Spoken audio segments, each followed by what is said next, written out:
Hello friends, welcome back to my mini vlog. ನಾನು ತಿರುಪತಿಗೆ ಹೋಗಿದ್ವಿ ಫ್ಯಾಮಿಲಿ ಎಲ್ಲ, ಅದರದ್ದೇ ಒಂದು ವ್ಲಾಗ್ ಮಾಡಿದ್ದೀನಿ. ಫಸ್ಟು ಹೋಗಿ ಊರಿಂದ ನಮ್ಮ ಅತ್ತೆಯವ್ರನ್ನ ಕರ್ಕೊಂಡು ಬಂದು ಆಮೇಲೆ ಇಲ್ಲಿ ನಮ್ಮಪ್ಪ ಅಮ್ಮ ತಂಗಿ ಎಲ್ಲರನ್ನೂ ಕರ್ಕೊಂಡು ಹೋದ್ವಿ. ಮಳೆ ತುಂಬಾ ಮೋಡ ಮುಚ್ಕೊಂಡಿತ್ತು, ತುಂಬ ಮಳೆ ಬರೋ ಥರನೇ ಅನ್ನಿಸ್ತಿತ್ತು.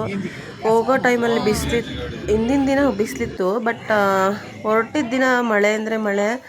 ಆದರೂ ಅದರಲ್ಲೂ ನಾವು ದರ್ಶನ ಮಾಡ್ಕೊಂಬಂದ್ವಿ. ಫಸ್ಟು ನಾವು ಇದಕ್ಕೆ ಹೋದ್ವಿ, ಮುಳ್ಬಾಗ್ಲಿಗೆ.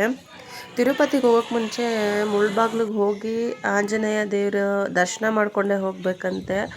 ಆ ಥರ ಹೋದ್ರೇ ಒಳ್ಳೆಯದು ಅಂತ ಹೇಳ್ತಾರೆ. ಸೊ ಅದಕ್ಕೆ ನಾವು ಫಸ್ಟು ಇಲ್ಲಿಂದ ಮುಳ್ಬಾಗ್ಲಿಗೆ ಹೋದ್ವಿ. ಅಲ್ಲಿಂದ ಆಂಜನೇಯ ಸ್ವಾಮಿ ದರ್ಶನ ಮಾಡಿಕೊಂಡು ಆಮೇಲೆ ಮತ್ತೆ ತಿರುಪತಿಗೆ ಅಲ್ಲಿಂದ ಹೋದ್ವಿ. ಅಲ್ಲಿ ವಿಡಿಯೋ ಮಾಡೋಕ್ಕೆ ಅಷ್ಟು ಫೆಸಿಲಿಟಿ ಅನ್ನೋದಕ್ಕಿಂತ ಅಲ್ಲಿ ಬಿಡಲ್ಲ, ಕ್ಯಾಮ್ರಾ ಏನೂ ಆನ್ ಮಾಡೋಂಗಿಲ್ಲ. ಸ್ವಲ್ಪ ಸೈಕಲ್ ಗ್ಯಾಪಲ್ಲಿ ಮಾಡಿದೆ, ಅಷ್ಟು ಕ್ಲಿಯರಾಗಿ ತೋರ್ಸೋಕ್ಕಾಗಲಿಲ್ಲ. ಅಲ್ಲೇ ಮತ್ತು ವೆಂಕಟೇಶ್ವರ ದೇವ್ರದ್ದು ಇದೆ, ಹಂಗೆ ದೇವಸ್ಥಾನವೂ ಇದೆ. ಅದ್ರ ಮಾತ್ರ ಸ್ವಲ್ಪ ವಿಡಿಯೋ ಮಾಡಿಕೊಂಡೆ ಅಷ್ಟೇ. ಅಲ್ಲೂ ಭಯ ಆಗ್ತಿತ್ತು ಮಾಡೋದಕ್ಕೆ, ಅದು ಮಾಡಿಕೊಂಡೆ. ಆಮೇಲೆ ಅಲ್ಲಿಂದ ಹೊರಟ್ವಿ. ಸೋನೆ ಥರ ಮಳೆ, ಜಿಡಿ ಮಳೆ ಥರ ಬರ್ತಾನೇ ಇತ್ತು. ಅಯ್ಯೋ ಇದೇನಪ್ಪ ಈ ಥರ ಅಂದ್ಕೊಂಡು ನಮಗೂ ಬೇಜಾರು ಅನ್ನಿಸ್ತಾ ಇತ್ತು. ನೋಡಿದ್ರೆ ಎಲ್ಲ ಬೇರೆ ಪ್ಲೇಸ್ಗಳೆಲ್ಲ ನೋಡೋದಕ್ಕೆ ಆಗಲಿಲ್ಲ. ಇಲ್ಲಿಂದ ಪ್ಲ್ಯಾನ್ ಹಾಕ್ಕೊಂಡು ಹೊರಟಿದೆ ಬೇರೆ ಥರ, ಬಟ್ ಅಲ್ಲಿ ಹೋಗುವಾಗ ಆಗಿದೆ ಬೇರೆ. ಇದು ಟೋಲ್, ತಿರುಪತಿಗೆ ಹೋಗೋಕ್ಕೆ ಮುಂಚೆ ಒಂದು ಟೋಲ್ ಸಿಗುತ್ತೆ, ಅದು ತಿರುಪತಿಗೆ ಎಂಟ್ರಿ ಆದ್ವಿ. ಆ ಕಡೆ ಫ್ರಂಟಿಂದ ಬರಬೇಕಾಗಿತ್ತು. ನಮಗೆ ರೋಡ್ ಅಷ್ಟು ಗೊತ್ತಿಲ್ಲ, ನಾವು ರೂಟ್ ಮ್ಯಾಪ್ ಹಾಕ್ಕೊಂಡೇ ಹೋಗಿದ್ದು, ಗೊತ್ತಾಗ್ದಲ್ಲ. ಬಟ್ ಈ ಕಡೆಯಿಂದ ಎಂಟ್ರಿ ಸಿಕ್ತು ನಮಗೆ, ಈ ರೋಡಿಂದ ತಿರುಪತಿಗೆ ಎಂಟ್ರಿ ಆದ್ವಿ ಫೈನಲಿ. ಕೇಳ್ಕೊಂಡು ಸ್ವಲ್ಪ ಅಲ್ಲಿ ಭಾಷೆ ಬೇರೆ ಚೇಂಜು, ನಮ್ಮದು ಕನ್ನಡ ಭಾಷೆ, ಅವ್ರದ್ದು ತೆಲುಗು ಭಾಷೆ. ಆದ್ರೂ ಹೆಂಗೆಂಗೋ ಮ್ಯಾನೇಜ್ ಮಾಡ್ಕೊಂಡು ಕೇಳ್ಕೊಂಡು ಹೋದ್ವಿ. ರೂಟ್ ಮ್ಯಾಪ್ ಹಾಕ್ಕೊಂಡು ಹೋದ್ವಿ, ಬಟ್ ಆದರೂ ಕೇಳಬೇಕಲ್ಲ, ಏನಾದರೂ ರೋಡ್ ಮಿಸ್ ಆದರೆ ಕೆಲವೊಂದು ರೂಟ್ ಮ್ಯಾಪ್ಗಳು ಮಿಸ್ ಆಗುತ್ತೆ. ಹಂಗಾಗಿ ಕೇಳ್ಕೊಂಡು ಹೋದ್ವಿ. ಹೋಗಿದ ತಕ್ಷಣ ಫಸ್ಟು ಮುಡಿ ತೆಗೆಸ್ಬೇಕು. ನನ್ನ ಮಗನಿಗೆ ಮತ್ತು ನನ್ನ ಮಗಳಿಗೆ ನಮ್ಮ ಮನೆಯವರು, ಇವ್ರು 3 ಜನನೂ ಮುಡಿ ತೆಗೆಸಿದ್ರು. ಆಮೇಲೆ ನಾವು ಹೂ ಮಂಡೆ ಕೊಟ್ವಿ. ನಾನು ನಮ್ಮಮ್ಮ ನಮ್ಮ ಅತ್ತೆಯವರೆಲ್ಲ ಹೂ ಮಂಡೆ ಕೊಟ್ವಿ. ಮಳೆ ಅಂದರೆ ಮಳೆ. ಅಲ್ಲಿಂದ ಸ್ನಾನ ಮಾಡಿಕೊಂಡು ಕ್ಯೂನಲ್ಲಿ ನಿಂತ್ಕೊಂಡ್ವಿ. ಅಲ್ಲಂತೂ ನಿಧಾನಕ್ಕೆ ಹೋಗೋ ಹಾಗೆ ಇಲ್ಲ, ಫುಲ್ ಫಾಸ್ಟಾಗಿ ಹೋಗಬೇಕು. ಫಾಸ್ಟಾಗಿ ಹೋದ್ರೇ ನಾವು ಬೇಗ ಮುಂದೆ ಹೋಗೋದಕ್ಕಾಗೋದು. ಇಲ್ಲಿ ನೋಡಿದ್ರೆ ಏನು ಜನ ಇಲ್ಲ ಅಂತ ನೀವು ಅನ್ಕೋತಿರ್ಬೋದು, ನಾನು ವೀಡಿಯೋ ಮಾಡಿರೋದು ನೋಡಿ. ಬಟ್ ತುಂಬಾ ಜನ ಇದ್ದರು. ಅವತ್ತು ನಾವು ನಿಂತಿದ್ದ ಕ್ಯೂನಲ್ಲಿ 4000 ಜನಕ್ಕೆ ಅವತ್ತು ದರ್ಶನ ಇದ್ದಿದ್ದು. ಸಾಕ್ತಾನೆ ಇರಬೇಕು, ಫಾಸ್ಟಾಗಿ ಹೋಗ್ತಾನೆ ಇರಬೇಕು. ಇಲ್ಲಿ ಏನಷ್ಟು ಜನ ಅನ್ನಿಸ್ತಿಲ್ಲ, ಆದರೆ ಸ್ಟಾರ್ಟಿಂಗ್ ನಿಂತ್ಕೊಂಡ್ವಲ್ಲ ಕ್ಯೂಗೆ, ಅಯ್ಯೋ ರಾಮ, ಎಷ್ಟು ಮಳೆ ಹೊಡಿತಾನೆ ಇದೆ ಆ ಕಡೆ ಈ ಕಡೆಯಿಂದ ಎಲ್ಲ. ಮಕ್ಕಳು ಬೇರೆ, ಚಳಿ. ಆಮೇಲೆ ಅಲ್ಲಿಂದ ದರ್ಶನ ಮುಗಿಸ್ಕೊಂಡು ಬಂದ್ವಿ. ನಮ್ಮಮ್ಮ ಏನೋ ಫೋಟೋ ಏನೋ ತೊಗೊಳಕ್ಕೆ ಅಂತ ಅಂದ್ಬಿಟ್ಟು ಅಲ್ಲಿ ಜಾತ್ರೆ ಥರ ಎಲ್ಲ ಅಂಗಡಿಗಳು ಹಾಕಿದ್ರು. ಅಲ್ಲಿ ನಮ್ಮಮ್ಮ ಏನೋ ಫೋಟೋ ತೊಗೊಳ್ತಾ ಇದ್ರು, ಅದ್ರದ್ದೊಂದು ವೀಡಿಯೋ ಮಾಡಿಕೊಂಡೆ. ಸಿಕ್ಕಾಬಟ್ಟೆ ರೇಟು, ಅಲ್ಲಿ ಏನೇ ತೊಗೊಳ್ತೀವಿ ಅಂದರೂ ತುಂಬಾ ಕಾಸ್ಟ್ಲಿ. ದೇವ್ರ ಫೋಟೋಗಳಾಗಿರ್ಬೋದು, ಬೇರೆ ಏನೇ ಆಗಿರ್ಬೋದು. ಒಟ್ಟು ಬೆಳಗ್ಗೆ ಕ್ಲೈಮೇಟ್ ಚೆನ್ನಾಗಿತ್ತು, ಒಂಥರ ಪೀಸ್ಫುಲ್ಲಾಗಿತ್ತು. ಆ ಹಿಮ ಬೀಳ್ತಾ ಇರ್ಬೋದು, ಅದೆಲ್ಲ ಚೆನ್ನಾಗಿತ್ತು ನೋಡೋದಕ್ಕೆ. ಬಟ್ ಕ್ಯಾಮ್ರಾದಲ್ಲಿ ಅಷ್ಟು ಅದು ಕ್ಲಾರಿಟಿ ನಿಮಗೆ ಗೊತ್ತಾಗ್ತಾ ಇಲ್ಲ. ಸೋನೆ ಬರ್ತಾನೆ ಬೆಳಗ್ಗೆವರೆಗೂ ಅನ್ನೋದಕ್ಕಿಂತ ನಾವು ರಿಟರ್ನ್ ಬರೋವಾಗ್ಲೂ ಮಳೆನೇ, ಅಷ್ಟು ಸೋನೆ ಥರ ಬರ್ತಾನೇ ಇತ್ತು.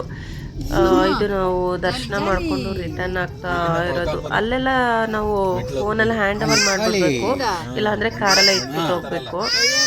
ಇದೆಲ್ಲ ನೋಡಿ, ಇದ್ರಲ್ಲಿ ಹೋಗ್ತಾರಲ್ಲ ಮೆಟ್ಲತ್ಕೊಂಡು ಮೊಣಕಾಲು ಮುರಿ ಅಂದರೆ ಮಂಡಿನಲ್ಲಿ ಹತ್ಕೊಂಡು ಹೋಗ್ತಾರಲ್ಲ, ಆ ಪ್ಲೇಸ್ ಅದು. ಇದೆಲ್ಲ ದೇವ್ರ ದರ್ಶನ ಮಾಡ್ಕೊಂಡು ಬರ್ತಾರಲ್ಲ, ಪಾದಯಾತ್ರೆ ಬರ್ತಾರಲ್ಲ, ಅಂಥವ್ರು ಇದು ಮಾಡಿದ್ದಾರೆ ಫೆಸಿಲಿಟಿ. ಅಂದರೆ ಮಳೆ ಬಿಸಿಲಾಗೆ ಇರ್ಬೋದು, ಏನೇ ಅವ್ರಿಗೆ ಪ್ರಾಬ್ಲಮ್ ಆಗ್ದಲೇ ಇರೋ ಥರ ಈ ಥರ ಮಾಡಿದ್ದಾರೆ. ಅದು ಸೀಟೆಲ್ಲ ಹಾಕಿ ಅದಂಗೆ ಮಾಮೂಲಿ ರೋಡ್ ಪಕ್ಕದಲ್ಲೇ ಇದೆ ಅದೂ. ರಿಟರ್ನ್ ಬರ್ತಾ ಇದ್ವಿ. ಇದು ಬಂದು ಅದೇ ಆಚೆ ಹೊರಗಡೆ ಬಂದಾಗ ಇದು ಮಾಡಿರೋ ವಿಡಿಯೋ. ಅಂದರೆ ದೇವ್ರ ದರ್ಶನ ಮುಗಿಸ್ಕೊಂಡು ಆಚೆ ಬಂದ್ವಿ. ಅಲ್ಲಿ ಪೂಜೆ ಮಾಡಬೇಕಿತ್ತು, ಪೂಜೆ ಮಾಡಿಕೊಂಡು ಹೊರಟ್ವಿ. ಬರುವಾಗ ಆ ಮಳೆ ಇದಕ್ಕೆ ಬಂದಿರೋ ಕೋರ್ಸಿಗೆ ಅದು ಮಳೆ ಮಳೆ ನೀರು ಬರ್ತಾ ಇರ್ಬೋದು ಅಂತ ಅನಿಸುತ್ತೆ, ನನಗೇನೋ ಗೊತ್ತಿಲ್ಲ. ಒಟ್ಟು ಚೆನ್ನಾಗಿತ್ತು. ಅಲ್ಲಿಂದ ಬಂದಮೇಲೆ ಊರಲ್ಲಿ ಬಂದು ನಾವು ದೇವ್ರು ಮಾಡಬೇಕು. ತಿರುಪತಿಯಿಂದ ಬಂದಮೇಲೆ ಎಲ್ಲರೂ ಮಾಡ್ತಾರೆ, ತಿರುಪತಿಗೆ ಹೋಗಿ ಬಂದಿರೋರು ಅಂದರೆ ಮರಿ ಹೊಡೆದು ಮಾಡೋವಂಥವ್ರು ಆ ಥರ ಮಾಡ್ತಾರೆ ಗ್ರ್ಯಾಂಡಾಗಿ. ಇಲ್ಲ ಅಂತಂದರೆ ಸಿಂಪಲಾಗಿ ಮನೆ ಪೂರ್ತಿ ಮಾಡ್ಕೊಳ್ಳೋದಾದರೆ ಕೋಳಿನ ತೊಗೊಂಬಂದು ಮನೇಲೇ ಕಟ್ ಮಾಡಿ ಅದನ್ನು ನಾವೇ ಕ್ಲೀನ್ ಮಾಡಬೇಕು. ಅಂಗಡಿಯಲ್ಲಿ ಕಟ್ ಮಾಡ್ಕೊಂಡು ಬರೋಂಗಿಲ್ಲ, ಈ ಥರ ಮಾಡೋದು. ಇದು ಏನಂತಾರೆ ನಮ್ಮ ಕಡೆ, ಮೂಡ್ಲಿಗಿರಪ್ಪ ಅಂತ ಅಂತಾರೆ ದೇವ್ರನ್ನ. ಅದು ತಂದು ಪೂಜೆ ಮಾಡಿದಾರಲ್ಲ ಅದನ್ನು ಮೂಡ್ಲಿಗಿರಪ್ಪ ಅಂತ ಹೇಳ್ತಾರೆ. ಆ ಥರ ಎಲ್ಲ ತೊಗೊಂಬಂದು ದಾಸಪ್ಪ ಇರ್ತಾರಲ್ಲ ಅವ್ರನ್ನ ಕರೆಸಿ, ಅವ್ರ ಹತ್ರನೇ ಇರುತ್ತೆ ಇದು ದೇವರೆಲ್ಲ, ಅವರೇ ತೊಗೊಂಬಂದು ಎಲ್ಲ ಇಟ್ಟು ಪೂಜೆ ಮಾಡ್ತಾರೆ. ನಾವು ಅದಕ್ಕೆ ಮನೆಗೆ ಆ ದೇವ್ರ ಪೂರ್ತಿಗೆ ಇಡೋದಕ್ಕೆ ಮನೆಯಲ್ಲಿ ಅದೇ ಕೋಳಿ ಎಲ್ಲ ತೊಗೊಂಡು ಕ್ಲೀನ್ ಮಾಡಿ ಸಾಂಬಾರು ಮಾಡಿ ಅನ್ನ ಮಾಡಿ ಮುದ್ದೆ ಮಾಡಬೇಕು. ಆಮೇಲೆ ಜೊತೆಗೆ ಆ ದೇವ್ರ ಪಕ್ಕ ನಿಮ್ಗೆ ಕಾಣಿಸ್ತಿದೆ ನೋಡಿ ಕಂಚಿಂದು, ಅದನ್ನು ಬವನಾಸಿ ಅಂತ ಹೇಳ್ತಾರೆ. ಅದಕ್ಕೆ ಸ್ವೀಟ್ ಮಾಡಬೇಕು, ಅದು ದೇವ್ರೇ, ಅದೇ ಇಂಪಾರ್ಟೆಂಟು ಹೇಳಬೇಕು ಅಂತಂದರೆ. ಇದಕ್ಕೇ ಆ ಬವನಾಸಿಗೆ ನಾವು ಸ್ವೀಟ್ ಮಾಡಬೇಕು, ಅಂದರೆ ಸ್ವೀಟ್ ಪೊಂಗಲ್ ಮಾಡಬೇಕು. ನಮ್ಮ ಕಡೆ ಬೆಲ್ದನ ಅಂತ ಹೇಳ್ತೀವಿ, ಅದನ್ನು ಮಾಡಿದ್ವಿ. ಅದಕ್ಕೆ ಈ ಕಡೆ ಇದೆಯಲ್ಲದು ಕೆಲವು ಕಡೆ ಕೆಂಚರಾಯ ಅಂತ ಅಂತಾರೆ ಆ ದೇವ್ರನ್ನ, ಕೆಲವು ಕಡೆ ಮೂಡ್ಲಿಗಿರಪ್ಪ ಅಂತಾರೆ. ಆ ದೇವರಿಗೆ ನಾನ್ ವೆಜ್.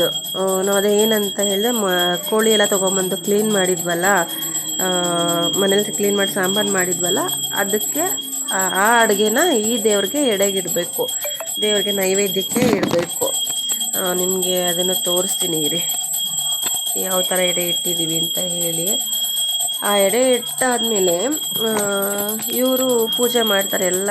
ನಾವು ಎಡೆ ಇಡೋವಾಗ ನಾವು ಫುಲ್ಲು ಮುಖಕ್ಕೆ ಬಟ್ಟೆನ ಕಟ್ಟಿಸಿದ್ರು, ವೈಟ್ ಬಟ್ಟೆನ. ನಾವು ನಾನೇ ಎಡೆ ಇಟ್ಟಿದ್ದು, ಕೈಯಿಂದ ಎರಡೂ ಕೈಯಿಂದ ಇಡಬೇಕು ಎಡೆನ ಅಂತ ಹೇಳ್ಬಿಟ್ಟು ಹೇಳಿದರು. ಮುಖಕ್ಕಲ್ಲ ಸಾರಿ, ಬಾಯಿಗೆ ಪೂರ್ತಿ ಬಟ್ಟೆನ ಕಟ್ಕೊಂಡು ಎಡೆಗೆ ಇಕ್ಬೇಕಂತೆ. ಅದು ಏನಕ್ಕೆ ಅಂತ ನನಗೂ ಗೊತ್ತಿಲ್ಲ, ನಾನು ಕೇಳೋದಕ್ಕೆ ಹೋಗಲಿಲ್ಲ. ಫಸ್ಟ್ ಟೈಮ್ ನಮ್ಮ ಮದುವೆ ಆಗಿದ್ದ ಟೈಮಲ್ಲಿ ಇದನ್ನು ಮಾಡಿದ್ವಿ. ತಿರುಪತಿಗೆ ಹೋಗಿ ಬಂದು ಲಾಂಗ್ ಗ್ಯಾಪ್ ಆಗಿತ್ತು ನಾವು ತಿರುಪತಿಗೆ ಹೋಗಿದ್ದಿದ್ದು. ಮದುವೆಯಲ್ಲಿ ಹೋಗಿದ್ದಕ್ಕೆ 9 ವರ್ಷ ಆಯಿತು ನಮ್ಮ ಮದುವೆ ಆಗಿ. 9 ವರ್ಷಕ್ಕೆ ಇವಾಗ ಹೋಗಿ ಬಂದ್ವಿ. ಅದು ಯಾವ ಥರ ಪ್ರೊಸೀಜರ್ ಅಂತ ನನಗೆ ಗೊತ್ತಿರಲಿಲ್ಲ, ಮರ್ತೋದಂಗಾಗಿತ್ತು. ಮತ್ತು ಆವಾಗ ಮದುವೆ ಆಗಿ ಹೋಗಿ ಬಂದಾಗ ನಾನು ದೇವ್ರಿಗೆ ಎಡೆ ಎಲ್ಲ ಇಟ್ಟಿರಲಿಲ್ಲ. ನಮ್ಮ ಅತ್ತೆನೇ ಎಲ್ಲ ಮಾಡಿದರು ಅವಾಗ, ಅಷ್ಟು ನನಗೆ ಗೊತ್ತಿಲ್ಲ, ಅದ್ರ ಬಗ್ಗೆ ಐಡಿಯಾ ಇಲ್ಲ ಯಾವ್ಯಾವ ಥರ ಮಾಡಿದರು ಏನು ಅಂತ ಅಂದ್ಬಿಟ್ಟು. ಆವಾಗ ಅವರು ಬಟ್ಟೆ ಕಟ್ಕೊಂಡು ಮಾಡಿದ್ದಿದ್ದು ನಾನು ನೋಡಿದ್ದೆ, ಏನು ಈ ಥರ ಮಾಡ್ತಿದ್ದಾರಲ್ಲ ಅಂತ ಅಂದ್ಕೊಂಡಿದ್ದೆ. ಬಟ್ ಈ ಸರ್ತಿ ನನ್ನನ್ನೇ ಮಾಡೋಕ್ಕೆ ಹೇಳಿದ್ರು. ನಾನೇ ಮುಖಕ್ಕೆ ಬಟ್ಟೆ ಕಟ್ಕೊಂಡು ಎಡೆಗೆಲ್ಲ ಇಟ್ಟೆ.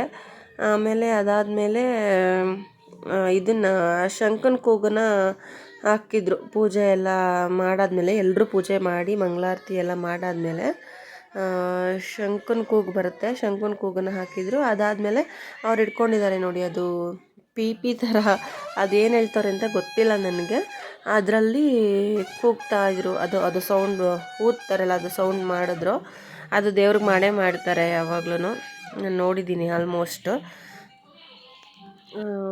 ಎಲ್ಲರೂ ಪೂಜೆ ಮಾಡಿದ್ದಾಯಿತು.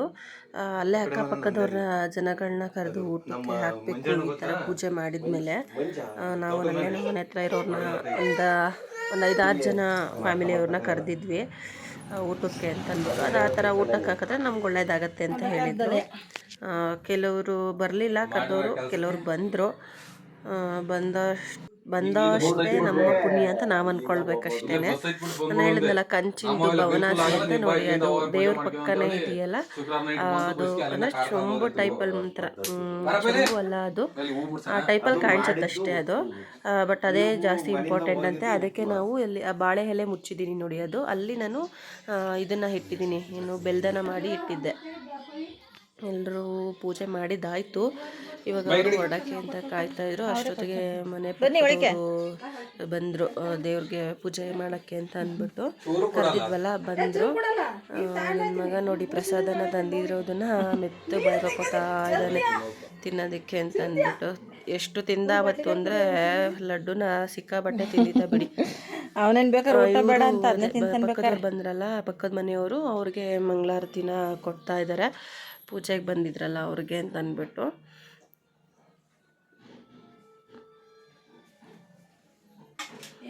ಕೆಲವ್ರು ಬಂದರು, ಕೆಲವ್ರು ಬರಲಿಲ್ಲ.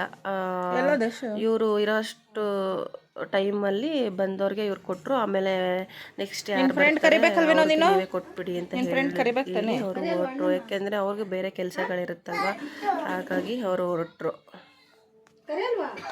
ಈ ಟ್ರಿಪ್ ವಿಡಿಯೋ ನಿಮಗೆ ಇಷ್ಟ ಆಗಿದ್ರೆ ದಯವಿಟ್ಟು ನನ್ನ ಮಾಡಿ, ಕಮೆಂಟ್ ಮಾಡಿ. ಹೀಗೆ ಸಪೋರ್ಟ್ ಮಾಡ್ತೀರಿ. ಇನ್ನೇ ಏನಾದರೂ ಚೇಂಜಸ್ ಮಾಡ್ಕೋಬೇಕು ಅಂದರೆ ಕಮೆಂಟ್ ಮೂಲಕ ತಿಳಿಸಿ ಫ್ರೆಂಡ್ಸ್.